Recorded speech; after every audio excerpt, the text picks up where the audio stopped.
Hi, all. Welcome to Royally Unfiltered, the show that takes you behind palace gates like never before. This is where tradition meets truth and nothing is off limits. This week, helping me tackle all the biggest headlines is royal commentator Duncan Larcombe and author and historian Hugo Vickers. Thank you so much for being here to the both of you. I surprising week in the sense that Harry and Meghan didn't dominate our headlines over in the States because of the Jeffrey Epstein email that everybody that's watching this program has likely heard about so far. Two papers published a leaked 2011 email from Sarah Ferguson to Jeffrey Epstein, where she thanked him for being a steadfast, generous, and supreme friend to her and her family. The fallout was swift. She was booted from multiple charities, blasted by critics. A spokesperson later said that Epstein had threatened to ruin her and her family unless she softened her earlier criticism of her. Hugo, Sarah Ferguson has said that she was trying to protect Princesses Beatrice and Eugenie when she sent this email to him. 2011, their lives were completely different. Perhaps they were more vulnerable then. I mean, I'm just trying to see both sides here before the chat yells at me, but I can understand them that her being worried about her girls. Well, I can understand anyone being worried about Epstein as well, because it's, first of all, it seems to me that the press is having enormous fun at the moment, picking people off one by one. They got Peter Mandelson the other day, and they've now got her. And I always think of Epstein as rather like Roper played by Hugh Laurie in The Night Manager. Did you ever see that series? No, I will look it up though. Well, Duncan, did you see it? I will look it up though. Yeah. Okay, well, basically, he's a man, who looks as though he's being frightfully charming, but underneath it there is deep and sinister menace. And if you, it's a very good series. I recommend it, by the way. But I mean, I think said he was a bit like Hannibal Lecter, but I would have thought he was more like Roper because I would imagine he could come out with some things which would chill your blood very quickly. People keep writing about Prince Andrew and Fergie and saying now they're finished. I thought they were finished ages ago, frankly. I mean, I didn't think there was much more that could be done to them, but it seems there is. Well, to your point, Richard Kay wrote a piece and he said there are two things that could happen as a result of this. Either Prince Andrew's mental health spirals or he writes a book like Harry and Meghan. So He's that, not going to do that. it's like be careful what you wish for, right? He's not going to do that. But I mean, I have been told in the past that people were very worried about his mental condition because it's been going on for years and years and years. It's just got worse and worse, and to live with that every day, and you know, it must be very difficult. I mean, but all he does, as you know, is ride in the park and play golf. Not terribly well, frankly, but he plays that. That's all he does. But also spends time with his immediate family, and they do need some credit for having brought those two girls up very well and very strictly. I mean, I can remember, I went there once when Fergie was doing a tea, and if they stepped out of line, she really pulled them up, and you know I've coined the expression in the past that these two have no respect for the institution of divorce because there they are living together, but they did actually bring those two girls up very well, and I mean I personally wish they would use those two girls more because I think they're rather good, but I'm a lone voice.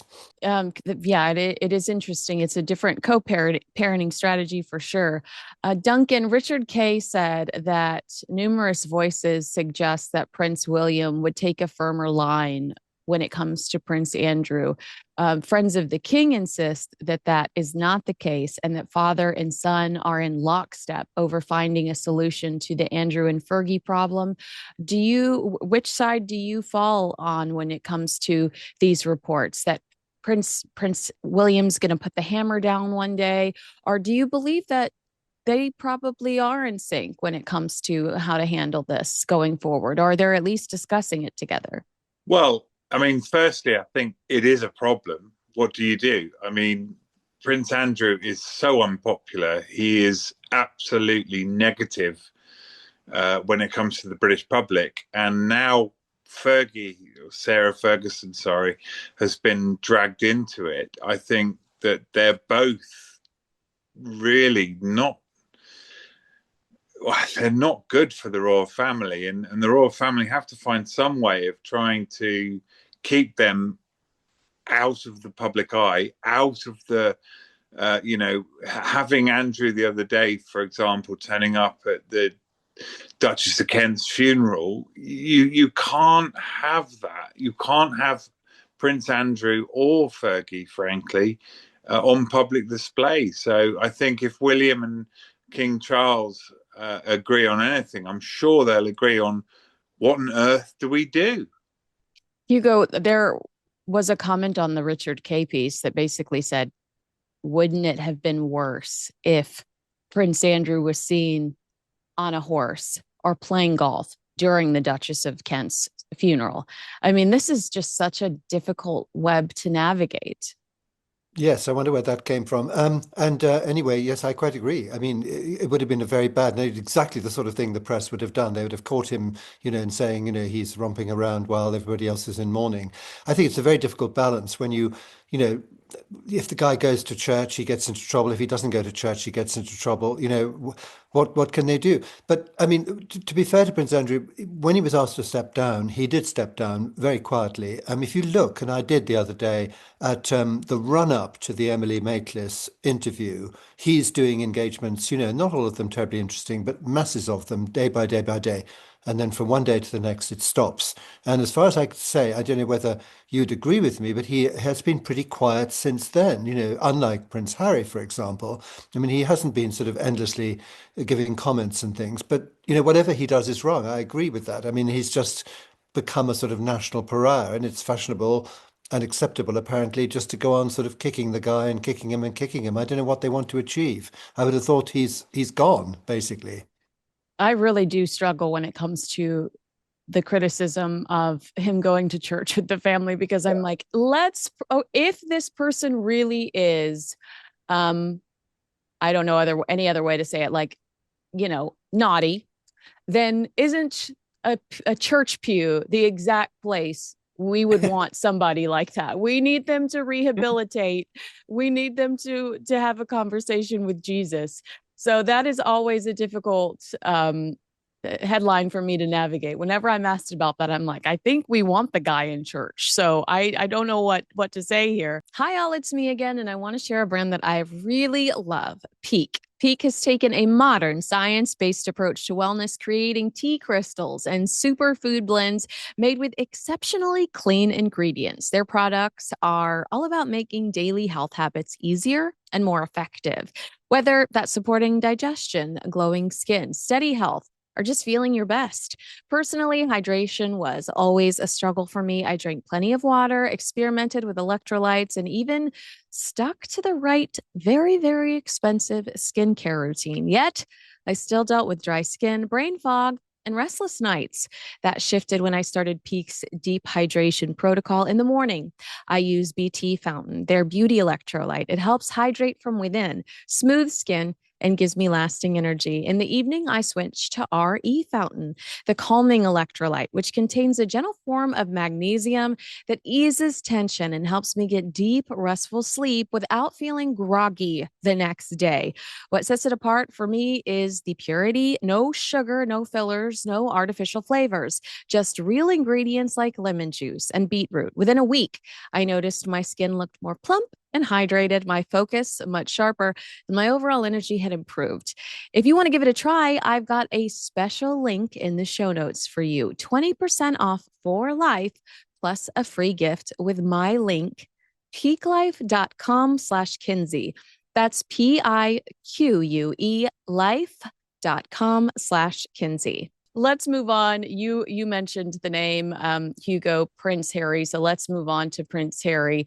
I think that this is a no-brainer, but I was still appalled by some of the headlines over the weekend. Duncan, palace insiders are pushing back hard against claims that Prince Harry could return as a half-in, half-out royal after his recent charity trip to the UK. In a brief meeting with King Charles, sources close to Harry suggested it marked a thaw in family relations and even hinted at a new working model. But courtiers shot that down, saying the idea Harry could take some of the load off of Prince William is way off the mark.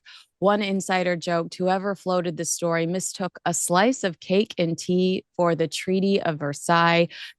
Duncan, did you see any of those headlines over the weekend, and did you have to pick your jaw up off the floor? That, like, the idea that there were going to be some engagements with the King and Prince Harry, and Prince Harry was here to rescue Prince William. Yes, I did see those headlines, and it's out of the question, frankly. I mean, the reason why it's out of the question is the fact that Prince Harry has done what you cannot do when you're a royal, and that's cash in on it. I mean, he's sold his book for millions. He's appeared on chat shows, and he's made a Netflix documentary. You know, as long as Meghan is still living her dream and lining her pockets with her links to the royal family, there is absolutely no way back for Prince Harry. He still has a huge draw.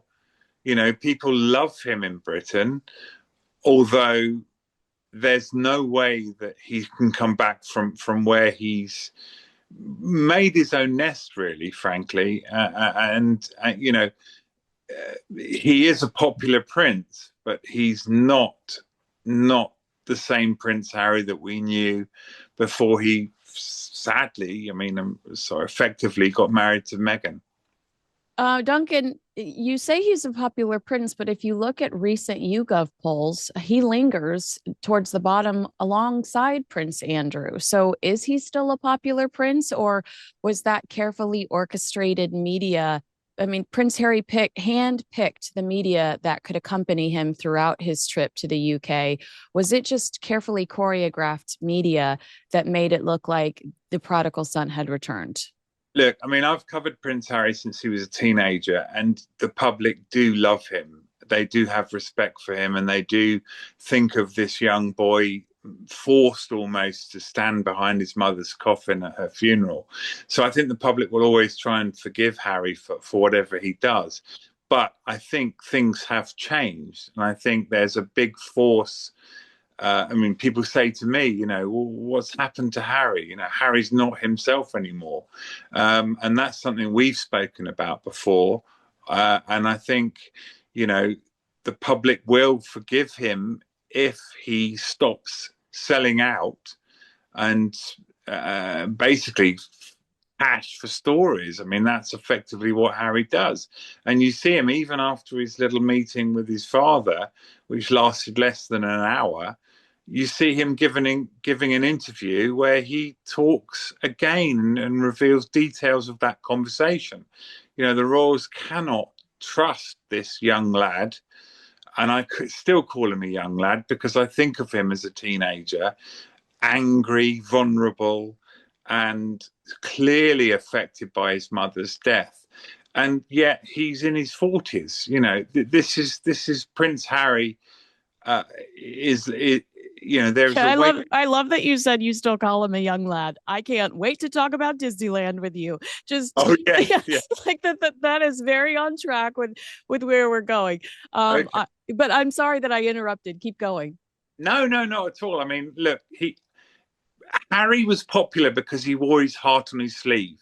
The public liked him because he was the royal that almost didn't care about being a royal. And I think the fact that he's cashed in and his wife have cashed in on being royals, revealing secrets, revealing conversations, revealing scenarios in his book. You know, I think the public will forgive him for that, but there's absolutely no way he can become this pseudo royal where he's Prince Harry earning loads of money from Netflix at 1 minute, the next minute working for the royals doing good deeds. It just can't happen. Yeah, Hugo, I feel like that if this was really something that was important on Prince Harry's agenda, having this new working model, he would have shut down the story circulating that he was planning to create a documentary about Princess Diana. Do you have an opinion on that? Well, I certainly have an opinion about him not coming back. And I agree with Duncan. I put it slightly differently because I think that anything that he does attracts so much publicity that he would just be in contradiction to anything else that the royal family are doing, particularly the king. I mean, he would not be being supportive. He would be an alternative court. And you even saw it that week when he was in London. You know, what was he doing? What was Prince William doing? The press, can they balance the one against the other? Did he choose this particular engagement in order to spite his brother? Probably not. But so whereas I'm all for reconciliation between father and son on a personal level, because I think that, as Duncan says, Prince Harry's got a lot of misery in his background with his mother. I think he's got more misery now with his marriage, frankly, and his life out in Montecito. And if he then lost his father, let's say, without having reconciled with him in any way, yeah, this is just going to be another thing that he carries around with him. And of course, he's imposing it on his children as well, because they haven't met either of their grandparents. And unless that changes, they're going to wake up one day and say, excuse me, all we get is that we're being exploited. The backs of our heads are shown regularly in these promotional videos. For free trips to Disneyland. And free trips to Disneyland. And, they're going to say, well, hang on a minute, my cousin's going to be king one day. I mean, why they have no cousins, they have no one to play with of their own family. I mean, this is going to be a horrible situation. So I mean, I don't know. I mean, we talked about it a bit before this, I said, because obviously Prince Harry is good at doing things with charities and one wouldn't want to stop him doing like that.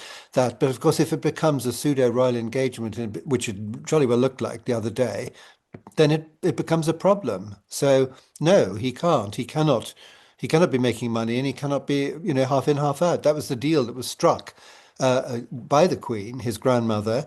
And let's face it, she gave him a whole year to think about it, and kept on all his appointments and everything in case in case it didn't work out and he wanted to come back. And they said, no, we don't want it. So no point in coming back now. I have two questions for you. Why does he not do all of the charity work that he does in the UK? Why doesn't he make that a US campaign? And I talk constantly about Skid Row here in Los Angeles. All the percentage of veterans that you find homeless living on Skid Row in downtown LA. I mean, the homeless crisis in general, downtown LA, or in Los Angeles, across Los Angeles. This is where Meghan Markle grew up. You have the component of like veterans, and then you have the fact that this is Meghan's hometown. I feel like there are so many opportunities for him to grow his charity brand here, and yet he rushes over there. To me, that says, I'm just doing it so that I look like I still have proximity to the British royals for commercial ventures.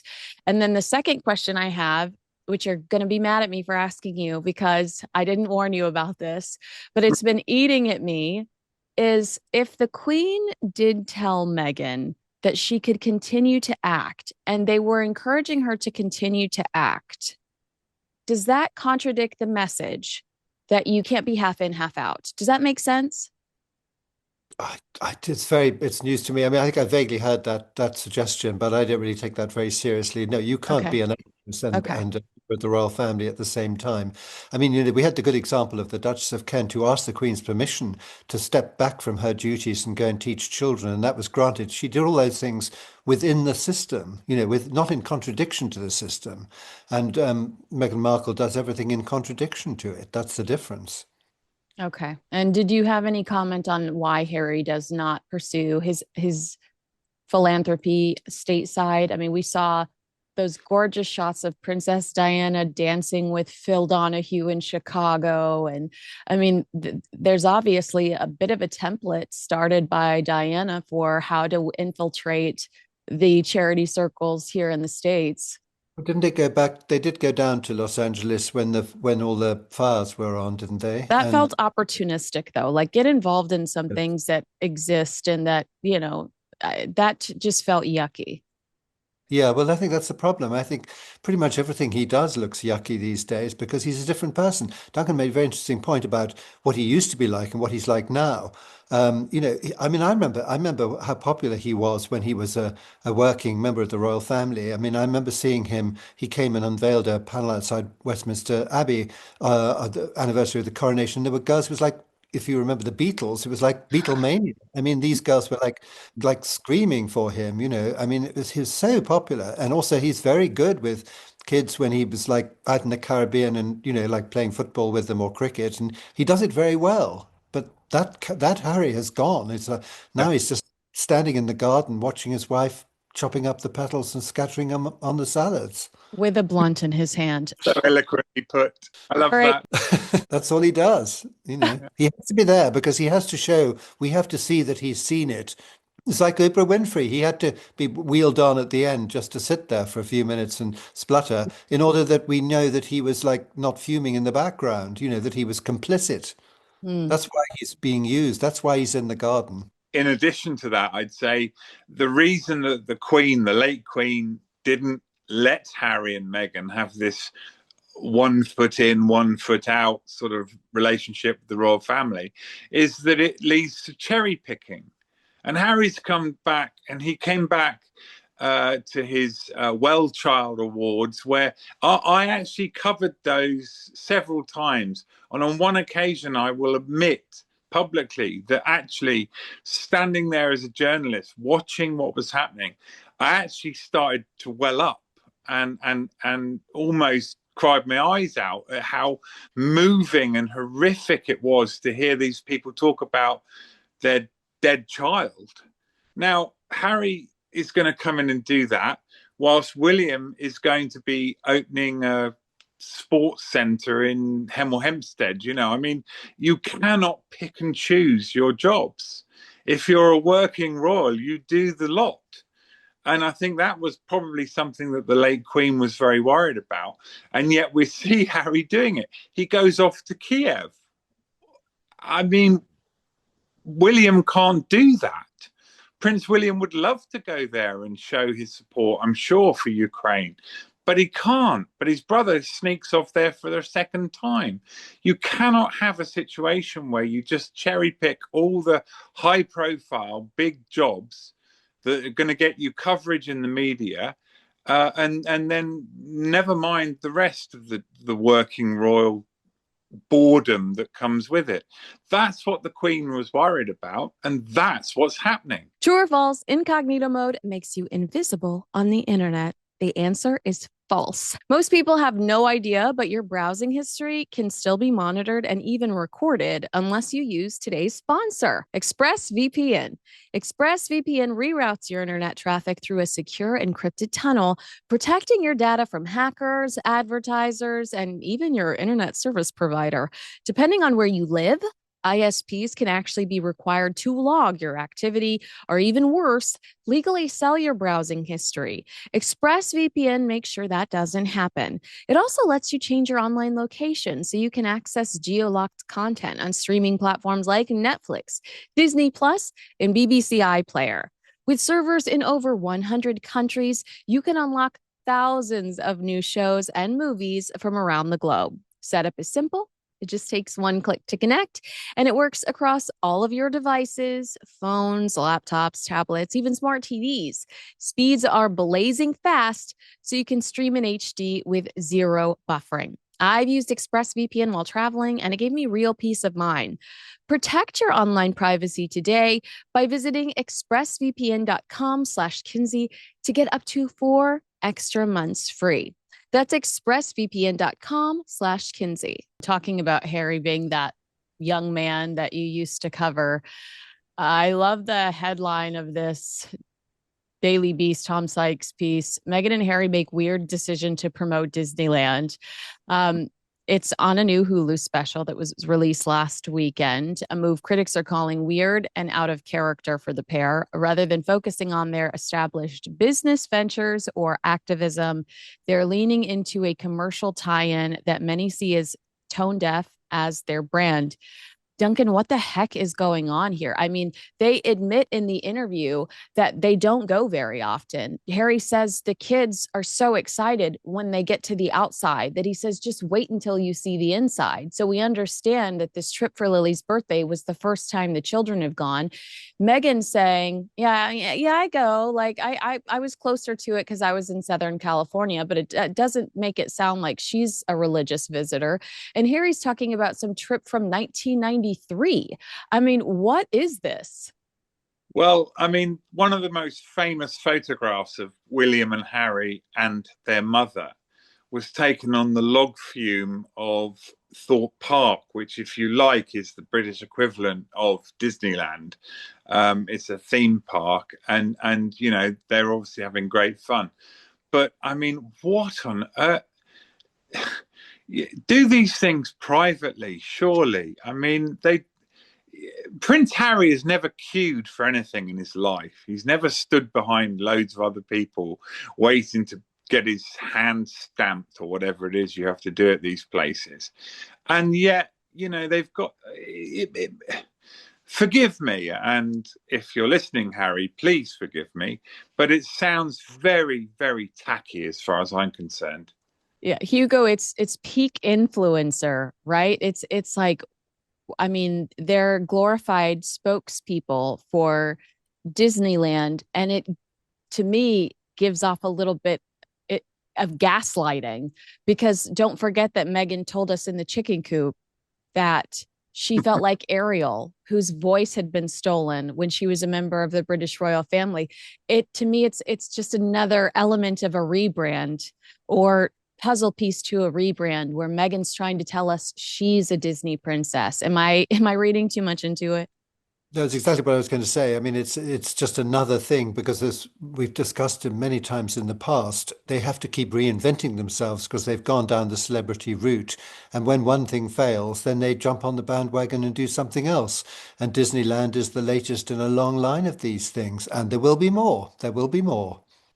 Duncan, does this look cheap to you? Can you ever see Prince William and Catherine doing something like this? And do you see, I mean, maybe there's some deeper meaning? Meghan has voiced an elephants documentary for Disney in the past. Are they trying to nurture that relationship? Well, the truth is, you never know with this couple, unfortunately. You never know what the agenda is. But, you know, you'd like to think, at least, that it was just a day out for the family. But, you know, here we are discussing it.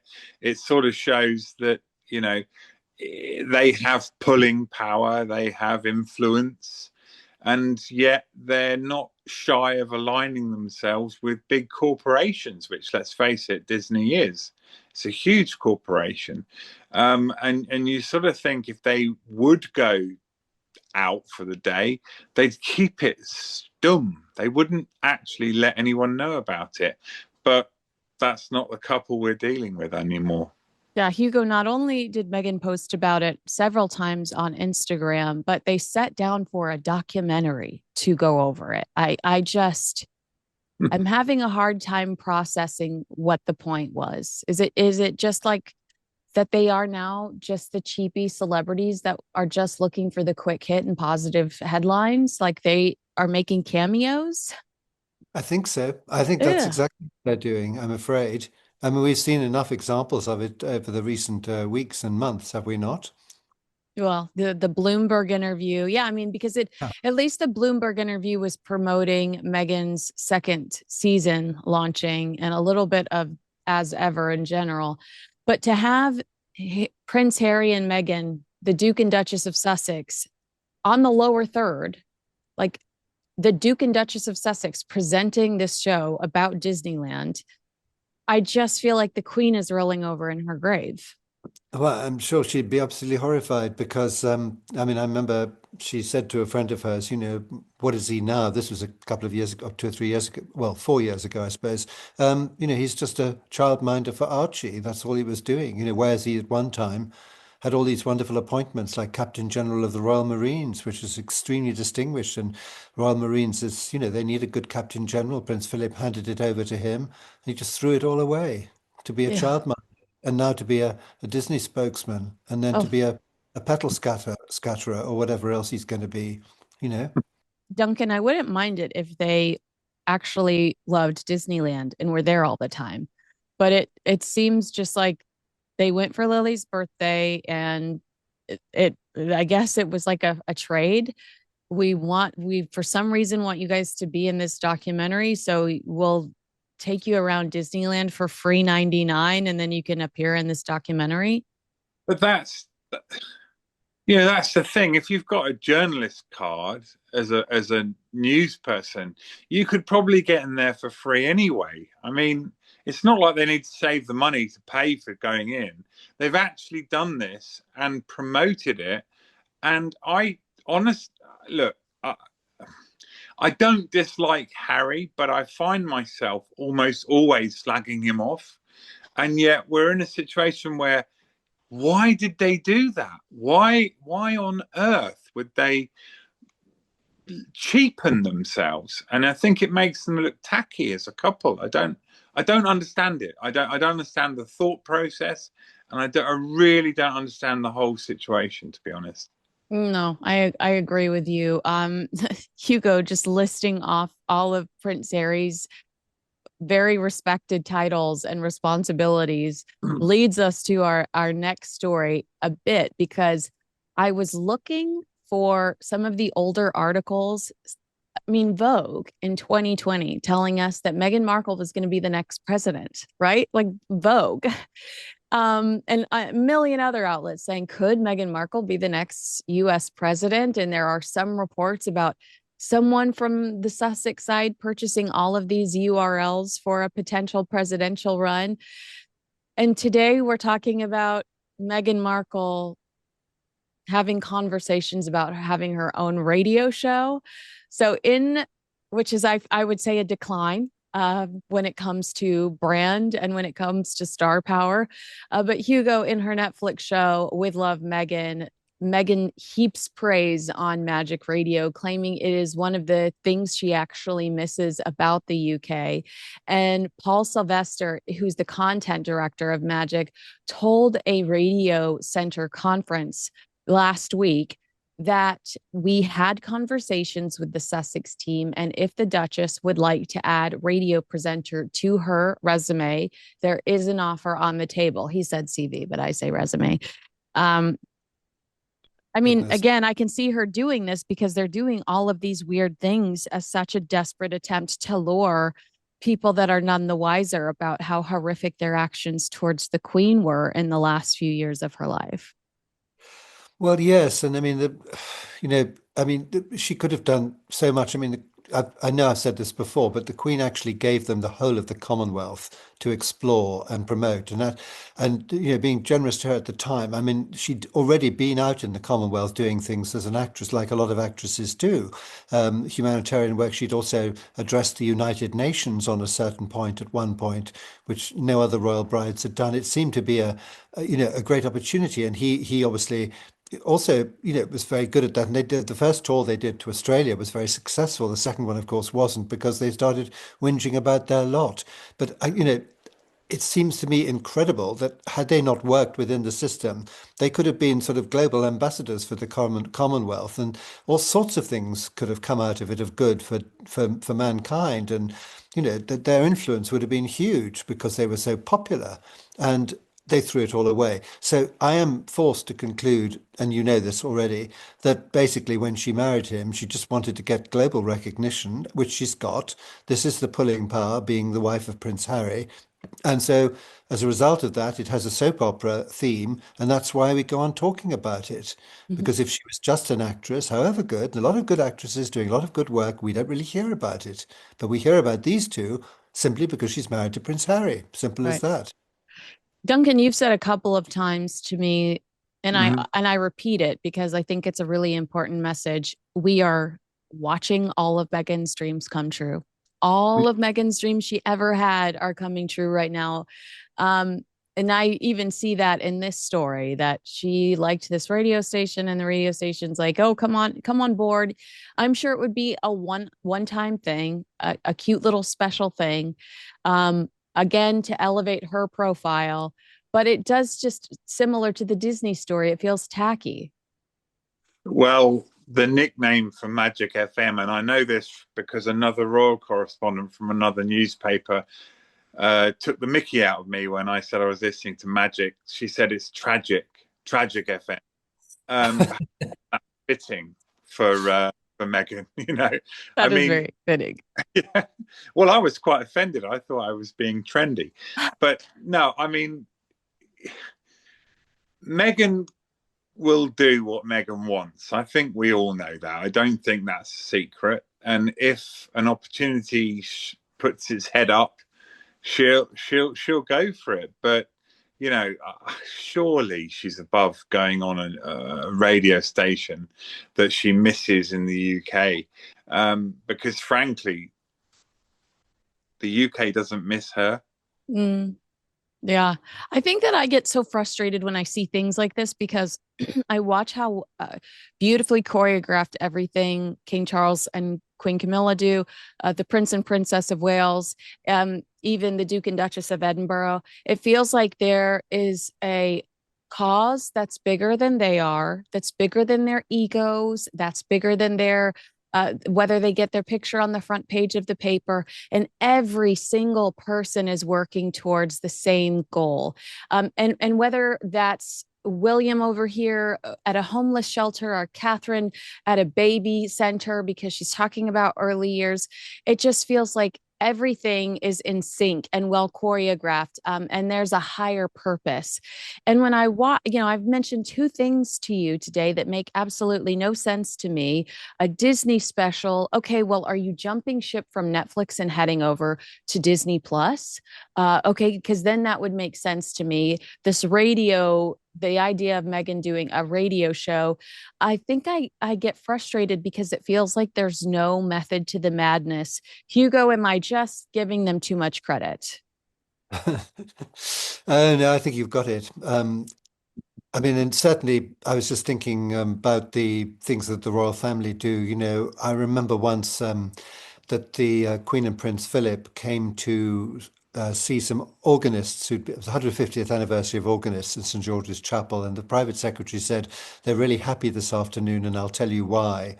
Because of the night before, they'd had the state banquet for the President of Ireland, and it had to be very sensitively handled, and it had gone really well. And I thought, oh my goodness, at the age of he was 93, she was 88, and there they still were, moving things forward for the rest of us, the bigger cause that you spoke about, which is something you can't always put a finger on, but it's like step by step by step, and it's consistent, and it goes on for years and years and years and decades and decades and decades. And, hopefully it does some good instead of jumping around from Disneyland and, all the other stuff that these ones are doing, and making money for themselves. And that's really what it comes down to. Their lifestyle must be extremely expensive, don't you think? I do. Duncan, do you get watching some of these career choices that there's some anxiety or some just, it feels very frantic to me when I watch some of their decisions being made? I think Hugo's right. I think what it boils down to, if you simmer it all down and see what's left in the pot, it's about them making money for themselves. And if Harry has gone over to England and met up with his father and done a couple of jobs and gone off to the Ukraine, it's all about me, Sussex. It's about making money. And William and Kate, I mean, William is a billionaire because he's inherited it, whether he likes it or not. But they don't go and do royal jobs on a rota and foreign trips on the request of the Foreign Office. They don't do that because they're trying to sign their next deal with Netflix. They do that because that's what they see as their job duty. And what we see with Harry and Meghan, unfortunately and tragically, I think, is that they're out for themselves. They're trying to make money out of their own profile, and you can't escape that. I can't be shot down for saying it. Unfortunately, I believe it's true. Money driven. Hugo, one last question before I let you go, and I'm sorry I didn't prepare you for this one either. Yes, as I warn you.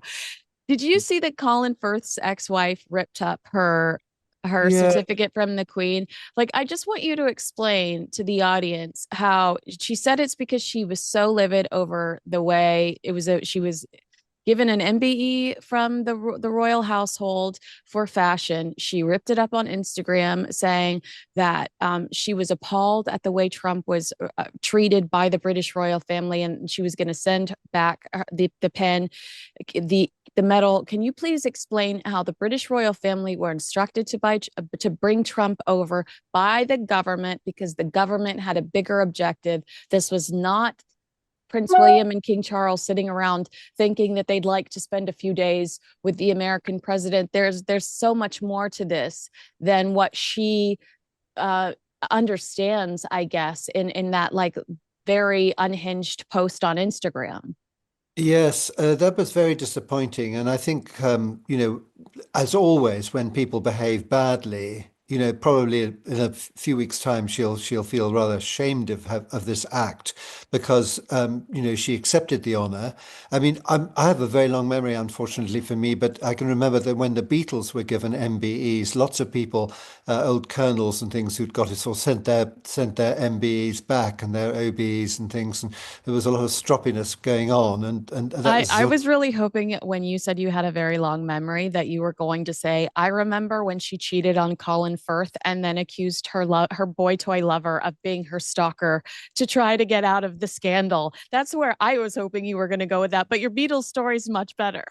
Well, the thing is that, yeah, I mean, I thought it's just very unpleasant, to tear up. I mean, Prince Philip's signature was on the bottom of that document, that citation, because he was Grand Master of the Order of the British Empire. So the Queen signature at the top, autopenned, I hate to tell you, but nevertheless, there it was, and ripping it up in public is extremely insulting to the king, frankly. And it's a flash in the pan because it'll all be forgotten, and she will be left feeling bad about it. Or so I hope, because you rightly say the king, who actually did a really good job entertaining Trump. He pulled out all the stops. He couldn't have done better, and then the Waleses too. They were there, and all the royal family were at the banquet, and the speeches were good on both sides, and Trump was obviously incredibly happy.